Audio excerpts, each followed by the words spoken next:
சீடர்களின் மத்தியில் மேல் வீட்டு அறையினில் பெந்தேகோஸ்தே நாளினில் இறங்கி வந்தீரே.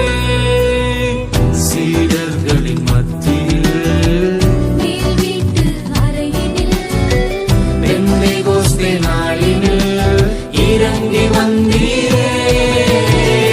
வாரும் ஐயா நல்லவர்